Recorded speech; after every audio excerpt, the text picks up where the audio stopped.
The 1960s in America were a time of civil unrest and dissent.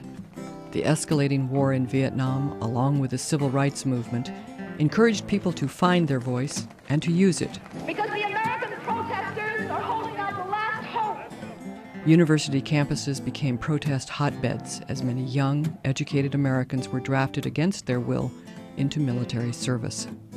Confrontations escalated. University presidents were responsible for dealing with the conflict. Many presidents supported the government and called in outside force to quell campus resistance. At the University of Oregon, President Robert D. Clark preferred discourse over violence when he was forced to confront the growing crisis of the war at home.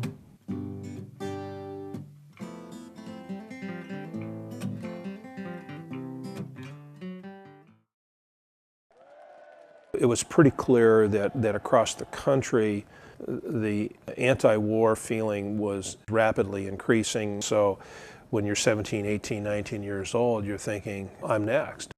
For me, it was like, finally we're going to take control because we had no control over our life. We were going to get drafted, and we had nothing to say about it. And it was their feeling that if they had enough demonstrations on enough campuses across the country, that they might get the government to change its course. As universities exploded in activism across the country, their administrators were held responsible for the protests. After creating a distinguished honors college at the University of Oregon, Robert Clark left Eugene to become the president of San Jose State College.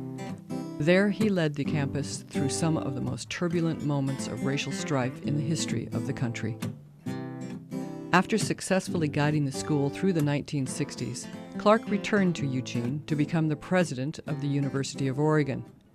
When he arrived in the fall of 1969, he was met with demands for student participation in running the university and fierce protests against the war.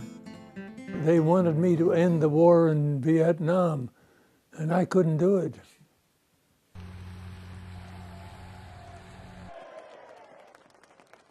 It was a year of more confrontations at the University of Oregon and everywhere else, a year of protest. The issue was, okay, we're mad, we students, we're mad. What are we going to do about it? What are we going to do to defy authority?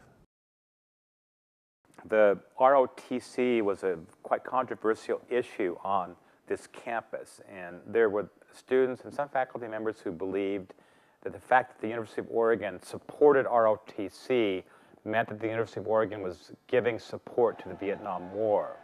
That I thought students who came up through ROTC on a campus like ours got quite a different perspective than they might have had if they went into the Army without any university setting or expression of opinions. The university faculty members decided in a very close vote that the ROTC should remain on campus.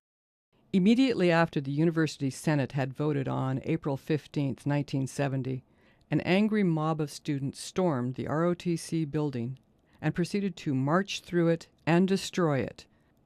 However, the crowd returned that night, hurling rocks and flaming torches at the building, only to be chased off by the EPD, who arrested several protesters and took them to jail. With a lingering distaste for the Vietnam War and upset that the ROTC was still on campus, students occupied Johnson Hall, the school's administration building, on April the 22nd. When the students were still there in the morning, Clark had no choice but to call the Eugene police to remove and detain the protesters who remained in his office. The arrests went peacefully until the National Guard came onto campus to disperse the protesting crowd with military-grade tear gas, a result of a miscommunication at the governor's office. They were mobilized by the governor's office because the governor's office thought that the protests on campus were moving out of control. If the governor wants to run the campus, I said, you can tell him to come down here and take over. The National Guard was communicating with the local police, and the communication broke down. They came marching, and not only marching, but throwing tear gas. And that's where the real problem arose. It was a standoff because on one hand you have armed law enforcement officers, and on the other hand you have thousands and thousands of people. And I was frightened, to be honest. The crowd dissipated, and fortunately nothing violent occurred on that particular night. At the end of April, President Nixon announced his plans to invade Cambodia.